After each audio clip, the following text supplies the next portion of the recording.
Hi, everyone. I am the Critical Adjunct, and this is the Critical Adjunct community. And I want to thank you for taking the time out of your day to watch this. And I hope that you will find it meaningful. And I hope that it will add to your understanding of some of the issues today.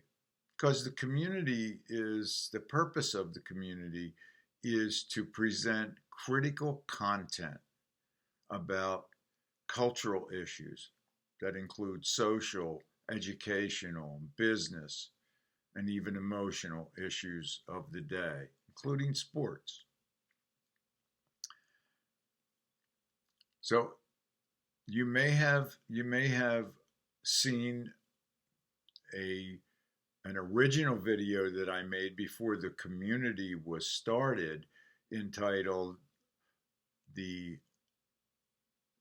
Critical Adjunct Discusses Systemic Racism." That was part one.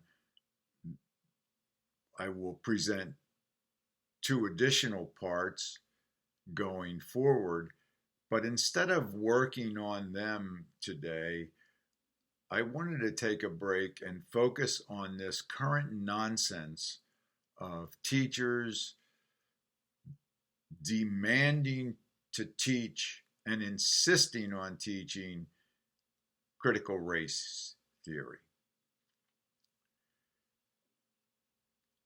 So if you like this video and you like the other three videos that hopefully will be up before the end of this month, I hope you will be kind enough to join our community and ultimately support us if you find that what we have to offer is meaningful. So now to critical race theory and the American Federation of Teachers and Randi Weingarten, their president. While she's defending our teachers, she also makes the statement that conservatives are trying to bully her teachers by criticizing critical race theory or them teaching critical race theory and not allowing for an honest discussion of American history with all of its flaws and weaknesses. And she said, just recognizing some of those like slavery, and she doesn't say Jim Crow, but I'm sure she means it, it might be painful, but it needs to be addressed to our students. And all I read in that is nothing but wokeism.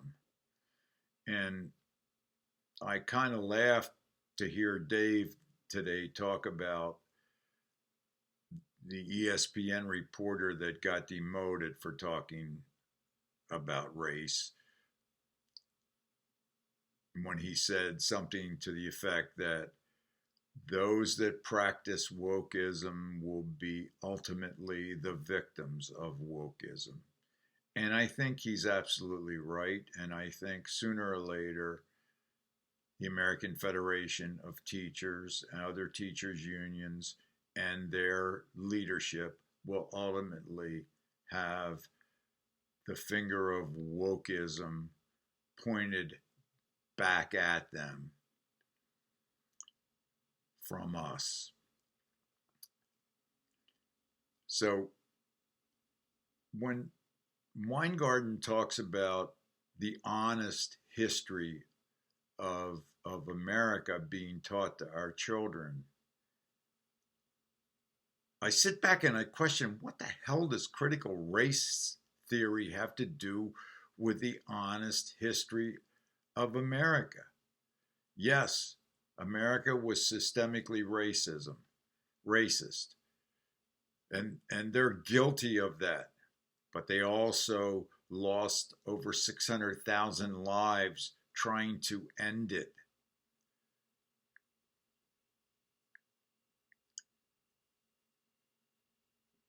Have they not witnessed the improvements that were made and that I talk about in part one of the critical adjunct discusses systemic racism, while at the same time providing examples of systemic racism? When Weingarten says she wants people to call out the systemic racist deniers in this country, like the Holocaust deniers were called out after World War II, I just stop again and think, who in the hell is denying systemic racism? I don't hear anybody denying systemic racism. I don't hear even many people denying the current claim of systemic racism. I hear them acknowledging that racism exists, but also acknowledging that we have made significant progress. And I hear that from people of color as well as white people. Frankly, I think I hear it more from people of color. And so when she talks about understanding the facts, paying attention to the facts, I decided to find some facts of my own and see what was out there with respect to how our children are doing against the international community. And there are some reports out there. I'm sure there are a lot more than I found. I'll just share a couple of them. I'm not going to go into the details. If you're interested, you can look them up yourself. I'm not going to waste your time giving you a bunch of statistics. But there's a report published by the Brookings Institute in 2017 entitled the Brown Center Report, and it talks about student performance in against the international community. There's pieces in USA Today, of all places, 30 October 2019, where Aaron Richards writes, despite Common Core and more testing, reading and math scores haven't budged in a decade. And there's another USA report that talks about USA 2019 again, that talks about a international test in which the U.S. scored 9th in reading and 31st in math literacy among 79 countries. And so, you know, all of that information is out there. You can find it if you want. But finally, here's the one that goes right to Weingarten's comments about U.S. history. It's a National Report Card, 2019 National Report Card, where the percentage of students in 4th, 8th, and 12th grade who test on average or above in proficiency in various subjects. And they go through a lot of subjects. You can look that report up. The two issues, the one subject that I wanted to focus on, believe it or not, is U.S. history. And essentially, the testing came back that 20% of 4th graders tested at average or above for proficiency in U.S. history. Only 15%, less than 1/5,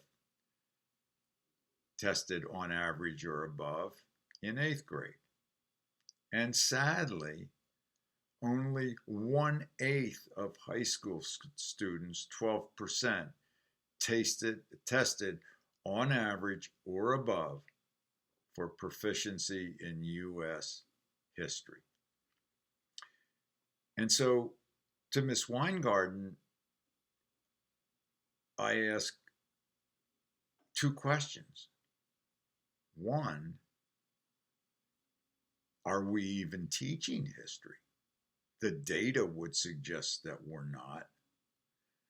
And 2, have replaced the honest history of America and its founding with critical race theory in such a way that our students aren't learning U.S. history. Is it possible that your dedication to critical race theory is preventing our students from learning the truth about the U.S. history? And finally, in that student report card, writing is scored at 28, 27, and 27. You know, I am currently in a second career of teaching in higher education after 4 decades of the business world. And my colleagues and I, are simply astounded at our students' inability to write. Leave aside inability to express critical thinking. We're talking just writing, effective essays, college-level essays. If we have students that write better than an 8th grader, we get excited. And so I'll share this final thing with you.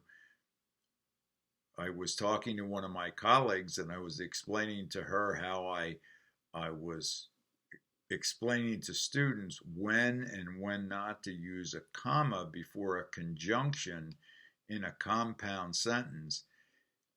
And before I could get anything out of my mouth, she shot back and said, "What makes you think they even know what a conjunction is?" And it's a question I don't even want to try to answer.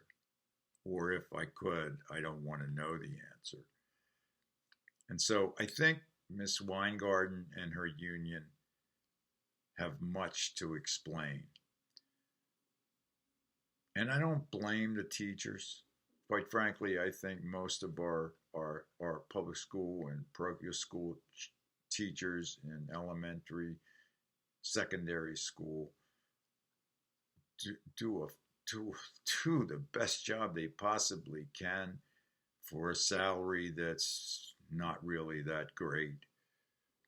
And as far as I'm concerned, those that do make a strong effort are our heroes today and should be seen as our heroes today. So who is to blame? Well, that's a good question. And I think I'll leave that to you to think about. But I would certainly say some of the candidates are school boards, school administrators, textbook publishers and writers, and last of all, but not least, our unions and our union leadership of those teachers. So again, that's, I think, enough for this hot day in July in the Northeast. And I hope you have an enjoyable rest of your day. And again, if you should like our content over the next few weeks, we would kindly ask for and hope to get your support. Thanks, y'all. Appreciate it.